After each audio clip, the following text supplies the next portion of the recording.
Welcome to EdLeader with your host, Dr. Rob Jackson. Join Dr. Jackson for conversations and reflections on improving educational leadership from the classroom to the boardroom and beyond.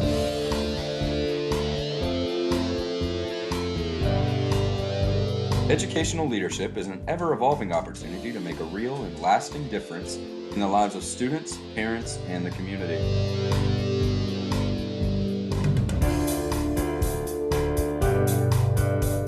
And now, here's your host, Dr. Rob Jackson.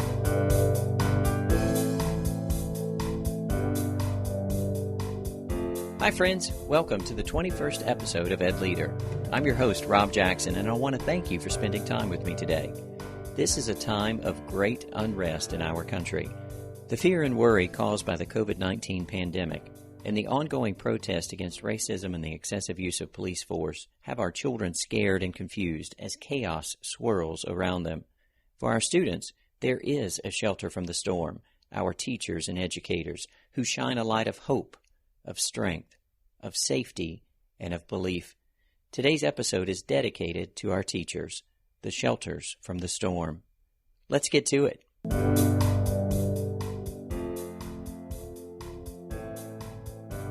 My guest today was called to be an educator and community builder. She's a proud graduate of North Carolina's public schools. She earned a Bachelor of Arts in Political Science and Speech Communications, as well as a Master of Arts in Communication Studies from the University of North Carolina at Chapel Hill. She's held teaching positions at the University of North Carolina at Chapel Hill, Rutgers University, New York University, and Central Piedmont Community College. In 2003, she began her career in Rutherford County Schools as a high school English teacher at RS Central High School. She was named the Western Region Teacher of the Year. Outside of school, she's a wife, a mother of twins, and a member of several civic and community groups across the state that support education, women, children, and communities. She thrives on motivating students to find their own voices and roles as citizens of this world, as well as inspiring fellow teachers to grow their skills by expanding their classrooms into the global community. Ultimately, she believes each of us shares a role in supporting and nurturing all students and thus shaping our collective future. I'm so very pleased to introduce to you an amazing voice for teachers, an amazing advocate for children, my friend, Regional Teacher of the Year, Mrs. Julie Pittman. Welcome, Julie. Hi, good morning, Rob. I am so glad that you are spending time with me and with all the ed leaders who have gathered in this community to really learn from each other.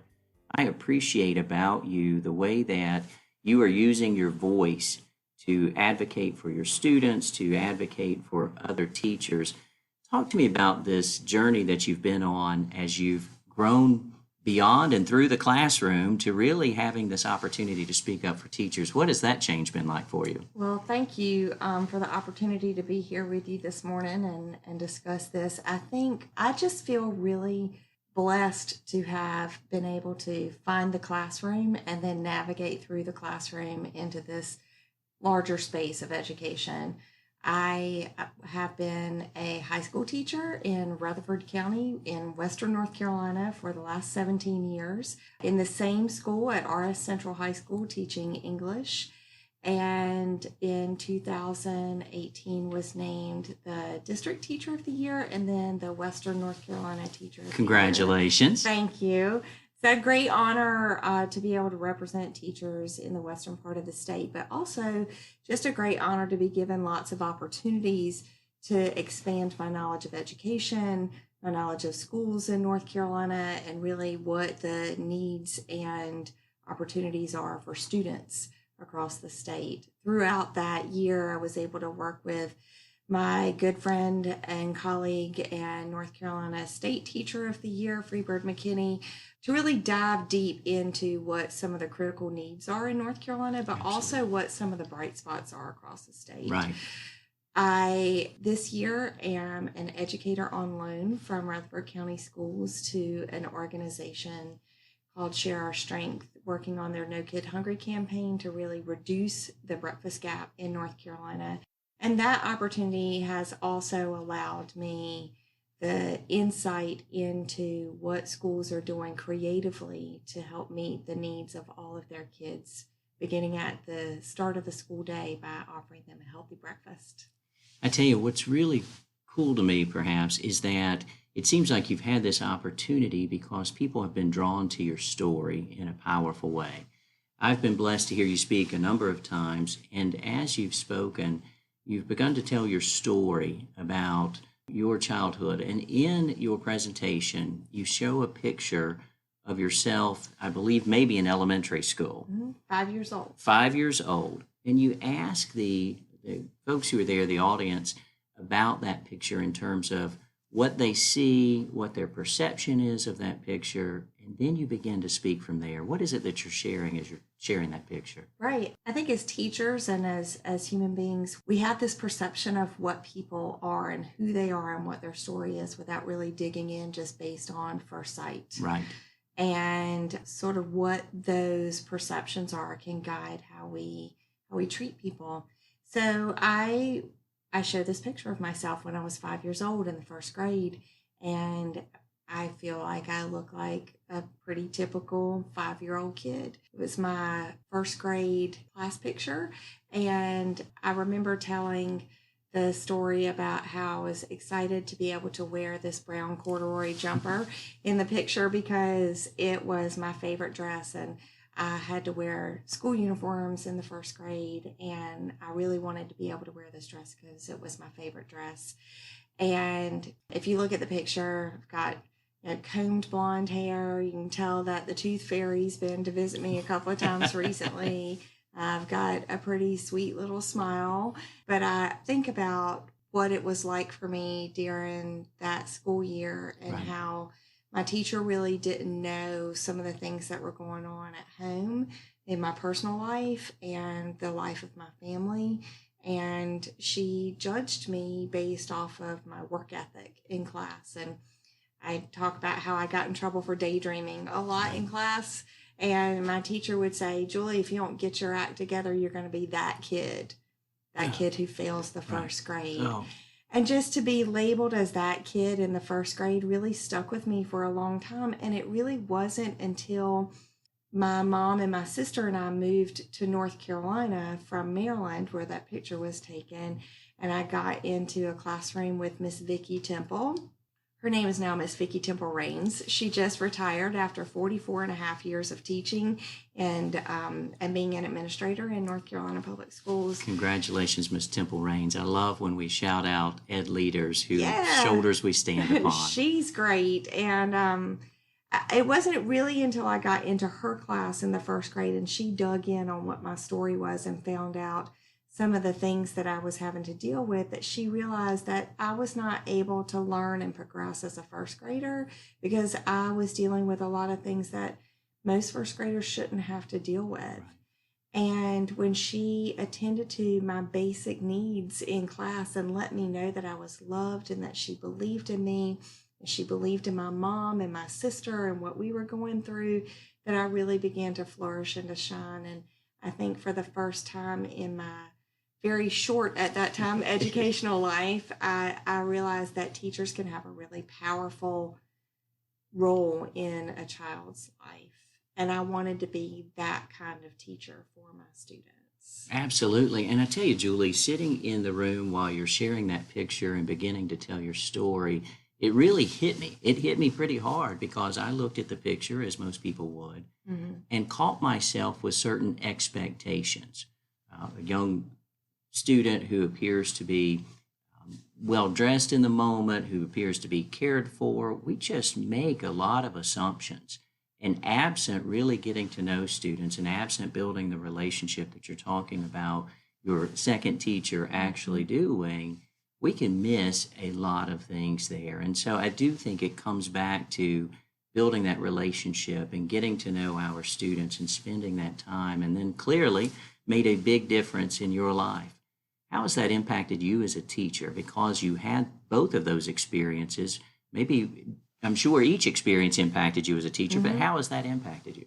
I believe in my classroom that relationships are the foundation of everything that a child experiences.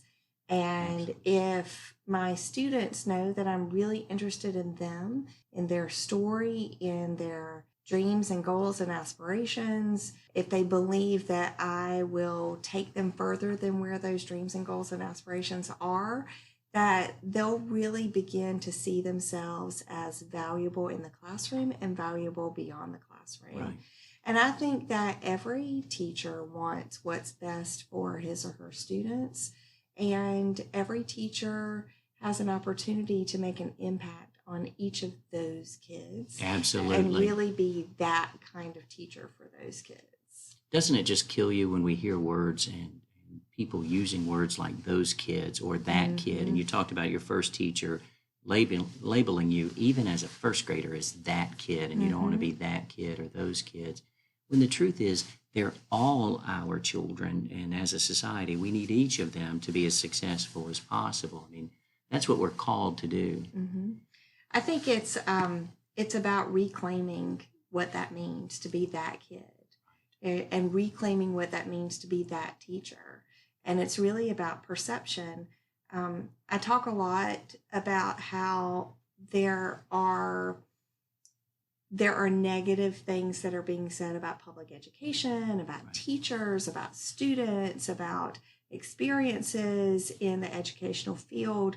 But then there are a lot of amazing things that are happening too. And it really is about shifting perspective. That's right. And reclaiming what that narrative is. So we can look at the deficiencies, right, or we can look at the positive things. Absolutely. And when you're able to have that lighthouse approach to what's happening in education, when you have that lighthouse approach to what's happening in your classrooms, you have that lighthouse approach about what's happening for students, then you are going to be that kind of teacher who's going to make some really impressive and successful roads for your students. Julie, as you mentioned that metaphor of the lighthouse, that really hits me, particularly in the context of a high school.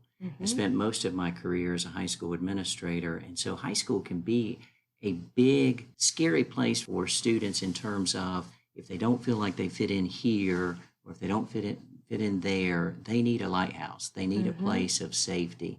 And I know about you and your story that there was a student and then a group of students who were looking for a lighthouse, and you became that lighthouse. And I don't know that you expected to become that lighthouse, but tell us about your experience with becoming a lighthouse for a group of students. A few years ago in my homeroom class, I had a couple of students who were not only new to our district, but they were new to our country. Wow. And they did not speak English. Okay. Hardly any word at all other than hello and yes. And one of their cousins, who was native of Rutherford County, talked to them and said, Miss Pittman will be someone who you can get help from. And so every day, if they had a question, they would show up at my door. And over the course of a few weeks, they brought some friends. And so instead of just two, I had three, and then I had another cousin, and then I had a little brother, and then I had another friend, and then a sister, and pretty soon I had this whole small group of kids who were hanging out in my homeroom, who were all in this same position, right, where they were new to the district, new to the country, and really new to what we were helping them experience in education. And I realized that over the course of that year, when they had trouble in a class, they came to me. So if they had trouble in a math class, they showed up in my English class. If they had trouble in a science class, they were in Miss Pittman's English class. And for that may sound funny to my friends, because a lot of my friends know that I don't do math very well at all. And so I found myself either trying to help them with their work, or trying to find another student who was a peer who could help them with their work, or negotiating some accommodations for them with their students, and working with their ESL teacher to try to adjust schedules, because we only had an ESL teacher in the school just a day or two a week, but these kids were there every day, and they showed up every day, and it was a struggle for them. And so I lobbied to have this growing group of kids who were all in the ESL program at some level in one class period and one English class where we taught 5 different levels of English. If you're a high school teacher, you're probably thinking there's not really 5 different levels of English, but we had a foundations English class for a couple of kids who were not ready to take English 1. Right. And then English 1, 2, 3, and 4 are all in one class period. Wow. And every day these kids showed up, and every day they wanted to learn. And every day they wanted to have this community of safety. So we had this sheltered instruction classroom for English, and then they would go into the mainstream classes for the rest of the day. It was probably one of my top 5 experiences in education to just sit in the presence of these students who probably, and I would guarantee you, taught me more than I ever taught them. I gave them a space to feel safe and a space to learn, and gave them some opportunities to feel like they were part of a larger community. We partnered with the local town council and the mayor and our town manager, and developed some experiences for them to understand who they were as citizens in our community, right, but also how we as our community could learn from them. And then you should see the pride that they had walking through the hallway. They walked a little taller. They talked a lot more. They taught me Spanish, and I taught them English, and together we just taught each other what it means to be loved in a classroom. That's so powerful, Julie. And really, I'm sure many teachers, most teachers, maybe all teachers, all great teachers anyway, have had a similar experience, maybe not as in your face as students literally piling into the classroom, but becoming that shelter in the storm for our kids, those who can't speak English, or the little girl who looks well put together but has lots of other things that she's working through, being able to establish a relationship and showing a child, regardless of their age, whether they're in 1st grade or 11th grade, that this is a safe place, that we're going to do everything we can for you. Julie, speaking of everything we can for our students, one of your passions is ensuring that our children are fed and ready for the day.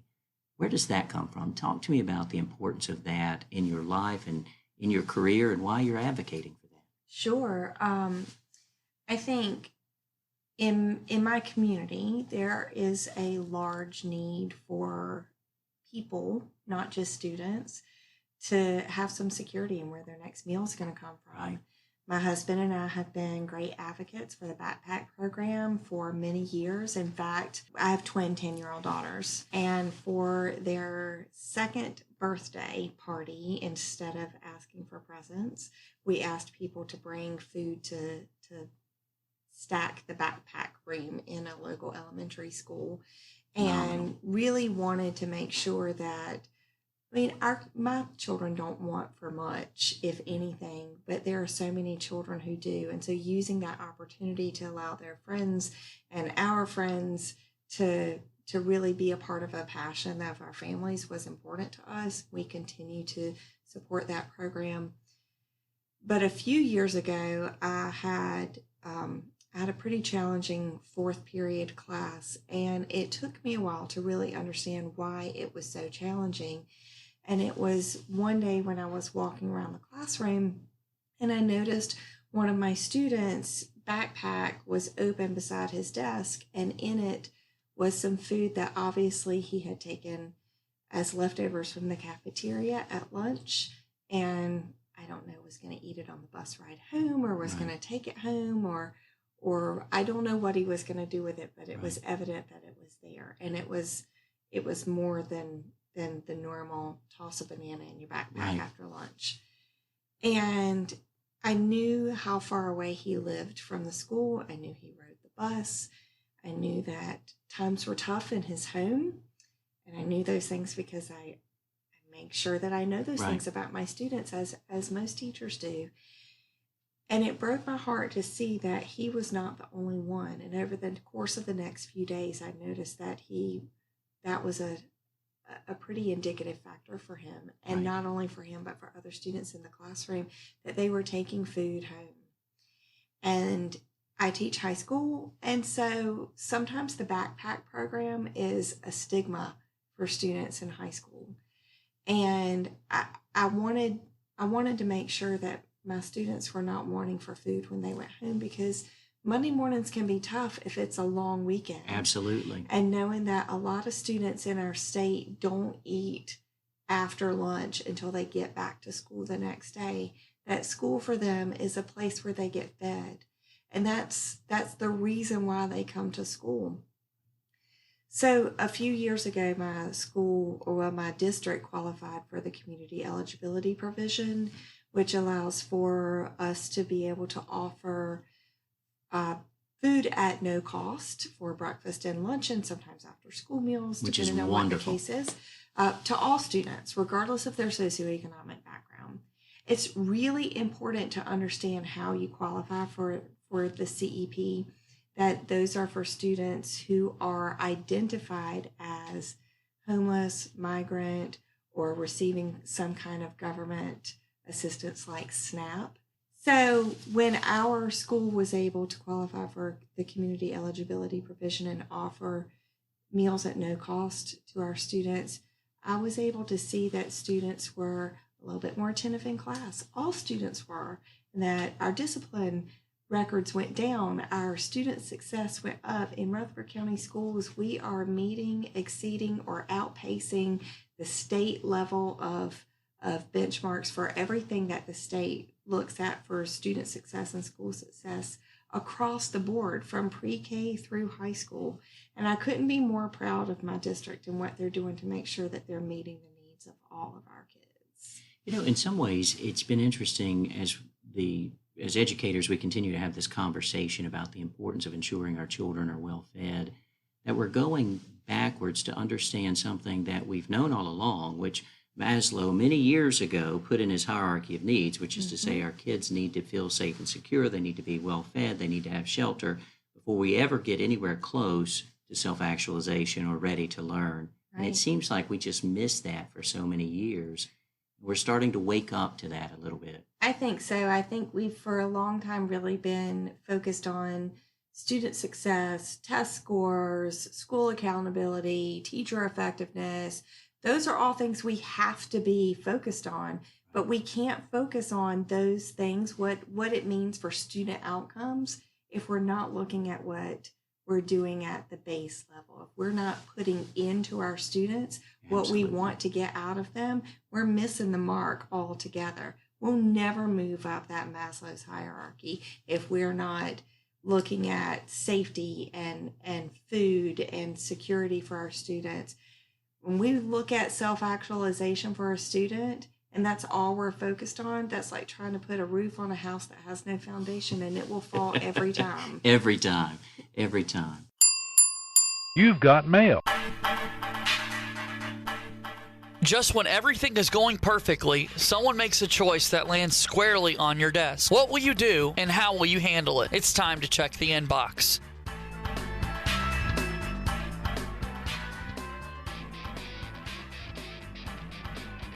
Julie, there's the bell, especially for you.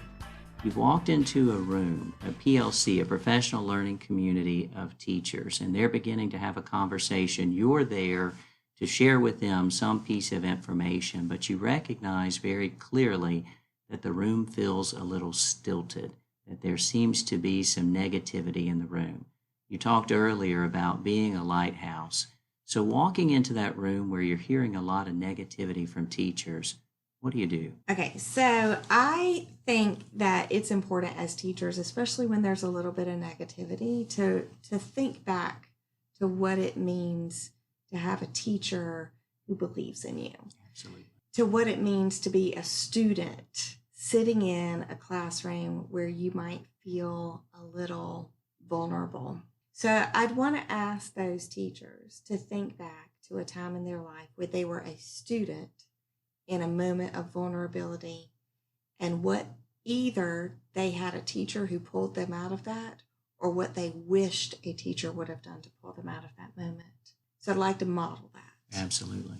When I was in the 7th grade, I had a teacher, a social studies teacher, Miss Linda Stevens, She also just, she's been in education for 50 years in My North goodness. Carolina. My goodness. Some people in the eastern part of the state might know her if they've been through any kind of principal prep program at East Carolina University. Miss Stevens was my 7th grade history teacher, and she made history come alive for students.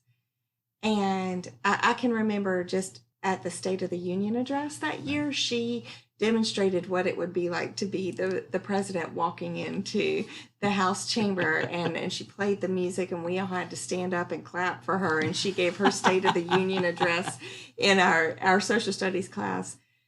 But we had that year this project where we had to explore different countries, and she stood at the door and passed out these note cards that each of them had a different country on it. My country that I got was China, and I didn't even like Chinese food at the time, so it was really daunting for me to do this poster project. But my mom was a 3rd grade teacher at the time, so we knew how to do posters at least. So I put together this poster and something that I would feel really confident about. And then she threw us a curveball, and she told us we were going to have to stand up in front of the classroom. Okay. As a 7th grade student, super shy, really had a hard time believing in myself. That was devastating for me, and I felt at my most vulnerable. Miss Stevens allowed me to stand up and read my notes off the back of that poster, something that was, a modification for me. And at the end of my presentation, she looked at me and she said, "What was the best thing that you learned? The thing that just really hit you hard?" And I talked about how the Great Wall of China was probably the most interesting thing that I've learned about. And I looked at her and I said, "Miss Stevens, did you know that you can see the Great Wall of China from space?" And she said, "Well, I'm a history teacher, Julie. Of course I know that." But then she looked at me and she said something that really hit me in my heart and stood with me for the rest of my life. She said, "Julie, I think you should go to China one day, and I think you should walk on that Great Wall." And I looked at her and I said, "Miss Stevens, that is never going to happen." Because I was super shy. Right. I was totally comfortable living in Smithfield, North Carolina for the rest of my life. My family did not travel any further than Atlantic Beach. And that just wasn't what I was going to do. But a couple of years ago, I had the opportunity. My district gave me the opportunity to go to China with 36 other educators from across North Carolina. And on our first day in China, I stood on the top of the Great Wall and thought about Miss Stevens. Absolutely. And how she had forecasted for a little vulnerable 7th grade girl who never thought she would travel outside of North Carolina, that she would stand on top of the Great Wall of China. She spoke it into your life. She spoke it into my life, and then she spoke it into the lives of my children, because I realized at that moment, as these teachers should in this professional development community, that we can be this lighthouse for our students. And that if we're vulnerable and show our vulnerability with our students, and we're able to show them what we can overcome and what they can overcome, and we believe in their vulnerability and the power of changing the perception of vulnerability for yourself, that then we can help our students become lighthouses in their own lives. That they can really become their own guide and their own forecast for their own future. And so I'd ask these teachers to think about, who is their lighthouse? Who is their Miss Stevens? Where is their Great Wall? And how can they bring that home for their students? Powerful, powerful. Well, Julie, this has been absolutely amazing. I very much appreciate your time, and I appreciate your voice in our state and beyond as you speak up for each of our children. Thank you. Thank you so much.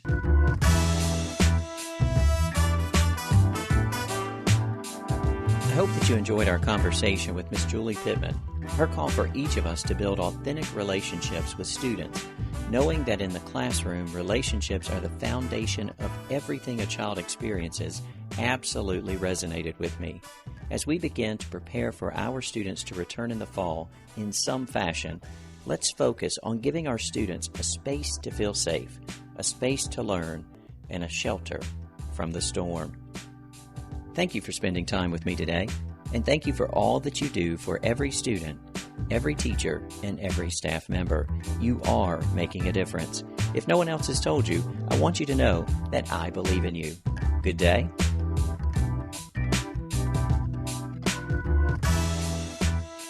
Thank you for listening to the EdLeader podcast.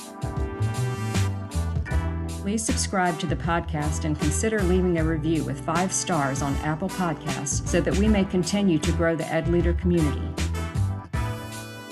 We hope that you have enjoyed your time with Dr. Jackson. Until next time.